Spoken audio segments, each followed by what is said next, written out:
نبی کریم صلی اللہ علیہ وآلہ وسلم کا میلاد منانے کا مطلب کیا ہے کہ آپ کی زندگی سے ہم اپنی زندگی گزارنا سیکھیں کہ آقا علیہ السلام نے کیسے زندگی گزاری ویسے ہم نہیں گزارے. یہی اصل میلاد ہے.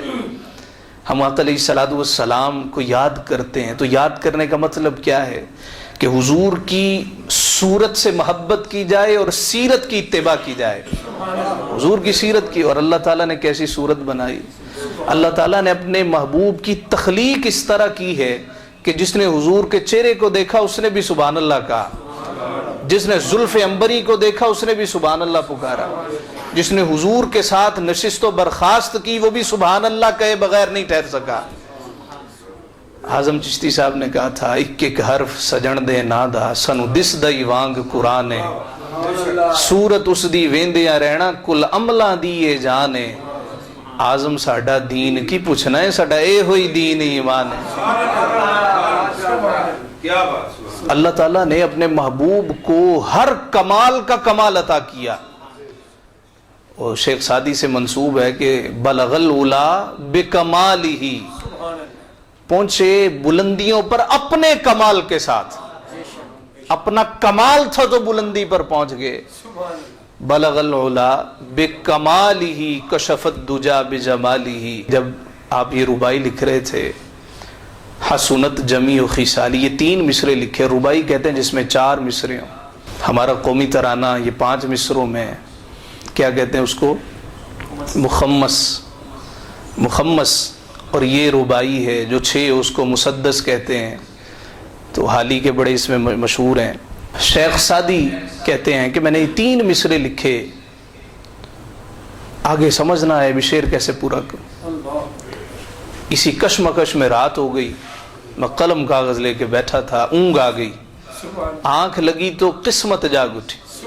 سرکار دو عالم صلی اللہ علیہ وآلہ وسلم تشریف لائے. فرمایا سعدی پریشان کیوں ہو؟ یا رسول اللہ آپ کی نعت لکھنے بیٹھا تھا, 3 مصرے لکھے, ایک رہ گیا, سمجھ نہیں کیسے پورا کروں. حضور نے فرمایا سناؤ. بلغ العلا بکمالہ کشف الدجا بجمالہ حسنت جمیع خصالہ. یا رسول اللہ آگے کیا لکھوں؟ حضور نے فرمایا لکھ صلو علیہ وآلہ. اللہ تعالیٰ نے ہر کمال کا کمال مصطفیٰ کو عطا کیا. نبی پاک صلی اللہ علیہ وآلہ وسلم کا حسن کمال کا حسن ہے کہ کمال بھی جہاں پہ کمال کی بھیک مانگتا ہو. حضور علیہ السلام کے حسن کے بارے ایک صحابی یا حضرت ربیع ان کا نام ہے, ان سے کسی نے کہا آپ نے حضور کو دیکھا ہے؟ جی دیکھا ہے. حضور کیسے تھے؟ اب عورت کا تخیل دیکھیے. وہ کہنے لگی جب حضور قریب آ رہے ہوتے تھے نا ایسے لگتا تھا جیسے سورج طلوع ہو رہا ہے. جیسے جیسے قریب آتے جاتے تھے ویسے ویسے آپ کی نور کی کرنیں بھی بکھرتی چلی جا رہی تھی. الشفاء میں ہے, حضرت ام معبد سے پوچھا گیا کہ آپ نے حضور کو دیکھا تو حضور کیسے تھے؟ وہ کہتی ہیں جب دور سے دیکھتے تھے تو خوبصورت لگتے تھے, جب قریب سے دیکھتے تو اور خوبصورت لگا کرتے تھے. تیرے حسن اقبال نو ویخ کے تھے کھڑا یوسف آکھے آہا. یوسف بھی جہاں واہ واہ کرتا ہو وہ میرے مصطفیٰ کا حسن ہے. اور اللہ تعالیٰ نے حضور کو قد کیسا عطا کیا, اس میں بھی کمال کر دیا. صحابہ سے پوچھا گیا حضور کا قد مبارک کیسا تھا, لمبے تھے کہ چھوٹے قد کے تھے؟ کہا نہ لمبے تھے نہ چھوٹے تھے. بھی کیسے تھے؟ کہا جب حضور مجمع میں جا رہے ہوتے, جلوس میں جا رہے ہوتے تو سب سے لمبے قد والے سے بھی لمبے دکھا کرتے تھے. حضور چلتے کیسے تھے؟ اس میں بھی کمال ہی کمال ہے. کہ چھوٹے چھوٹے قدم اٹھاتے تھے, تساہل پسندی سے نہیں چلتے تھے, اور ایسے چلتے تھے جیسا کہ کوئی ڈھلوان سے اتر رہا ہو. حضور علیہ السلام کا حسن مبارک, میرے مصطفیٰ کا قد مبارک, حضور علیہ السلام کی گفتار مبارک کہ میرے مصطفیٰ کا بولنا کیسا بولنا ہے. صحابہ کہتے ہیں کہ حضور اتنا ٹھہر ٹھہر کے بولتے تھے, اتنا ٹھہر ٹھہر کے بولتے تھے, اگر ہم حضور کے لفظ گننا چاہتے تو گن سکتے تھے. تو بعض لوگوں کی عادت ہوتی ہے ویسے چیخ چیخ کے بات کرتے ہیں, یا وہ تقریر اس طرح کرتے ہیں اگلے کو سمجھ نہیں آ رہی ہوتی بھی کی کہہ کے رہے. اسلاؤ میں پڑھاتا تھا تو ایک مشہور و معروف خطیب صاحب تشریف لائے, بہت زور سے تقریر کرتے تھے تو سمجھ مجھے بھی نہیں لگ رہی تھی, جتنے بیٹھے تھے تو ساتھ ایک چھوٹا بچہ بیٹھا تھا، وہ ناظرہ پڑھنے آتا تھا. اب وہ انگلش بولتا ہے، اس کو نہیں پتہ ہے، اس کو اردو سے ہی نہیں آتی، تو چے جائے کہ اتنا شور شرابہ.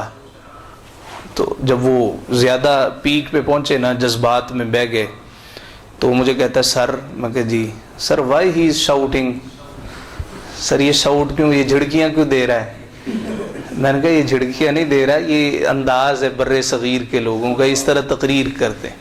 حالانکہ آقا علیہ الصلوۃ والسلام بھی جب خطبہ ارشاد فرماتے تھے تو آپ صلی اللہ علیہ وآلہ وسلم کا چہرہ مبارک گلاب کی طرح سرخ ہو جاتا تھا. جب جلال میں آتے تھے تو گلاب سے بڑھ کے سرخ ہو جایا کرتا تھا، لیکن آپ کا لفظ لفظ گنا جاتا تھا. آپ جب بولتے تھے جیسے پھول بکھیر رہے ہوں. حضور علیہ الصلوۃ والسلام جب بولتے تھے تو الفاظ کم ہوتے تھے، معنی زیادہ ہوتے تھے، اسے جوامع الکلم کہا جاتا ہے. آقا علیہ الصلوۃ والسلام ایک مرتبہ اونٹنی پہ سوار تھے. یہودیوں کے ایک بڑے عالم جناب عبداللہ بن سلام کہتے ہیں، میں نے محمد عربی صلی اللہ علیہ وآلہ وسلم کا شورا سنا. میں نے کہا میں بھی عالم ہوں، میں جاتا ہوں، جا کے بحث کرتا ہوں، گفتگو کرتا ہوں نا، دیکھتا ہوں کہ کتنے کے بڑے عالم ہیں. کہ میں تیار ہو کے گیا. اب عام ملنگ قسم کے بندے کو سمجھانا آسان ہوتا ہے، وہ جلدی آ جاتا ہے، لیکن جو پڑھا لکھا ہے نا، عالم دین ہے، اس کو مائل کرنا یا اس کو قائل کرنا بڑا مشکل ہوتا ہے. تو عبداللہ بن سلام یہودیوں کا بڑا عالم، بہت بڑا نام، کہتا میں نے کہا میں جاتا ہوں، دیکھتا ہوں کہ کتنے کے پانی میں. کہتا میں بڑا تیار شیار ہو کے تیاری کر کے یہ بات ہوگی، اس طرح جواب ہوگا، اس کا یہ ہوگا تو فلاں ہوگا تو فلاں ہوگا. کہ جب میں قریب گیا نا تو آپ صلی اللہ علیہ وآلہ وسلم اونٹنی پہ سوار تھے اور سادہ سا لباس پہنا ہوا تھا. چہرہ مبارک پر وضو کے اثرات تھے، داڑھی مبارک پہ کنگھی بھی نہیں تھی، سادی سی آپ نے دستار شریف بھی پہن رکھی تھی. ابھی میں نے کوئی بات نہیں کی، آپ نے فرمایا اگر کوئی شخص چاہتا ہے اللہ اس کی عمر دراز کرے اور رزق میں برکت دے، اس کو چاہیے وہ رشتہ داروں سے اچھا سلوک کیا کرے. کہ جب حضور نے اتنی بات کہی نا، میں وہیں پہ خاموش ہو گیا. میں نے کہا آگے بات رہتی نہیں ہے. ان کے بول بہاروں جیسے اور اصحاب ستاروں جیسے، ان کا نام لبوں پر آئے میٹھا میٹھا منہ ہو جائے. جس بنائے چاند ستارے روشنیوں کے چشمے سارے، اس نے انہیں پسند کیا ہے، ان کا ذکر بلند کیا ہے. وہ مہمان عرش معلا شان محمد اللہ اللہ، رحمت ان کی عالم عالم صلی اللہ علیہ وسلم. تاکہ جب حضور نے یہ فرمایا نا اگر تم چاہتے ہو اللہ تمہاری عمر میں برکت دے، تمہارے رزق میں اضافہ کرے، تمہیں چاہیے رشتہ داروں سے اچھا سلوک کرو. کہ کوئی بات ہی نہیں کی. میں نے کہا یا رسول اللہ مجھے کلمہ پڑھا ہے، میں نے مسلمان ہونا ہے. کہ کلمہ پڑھا اور دائرہ اسلام میں داخل ہو گیا.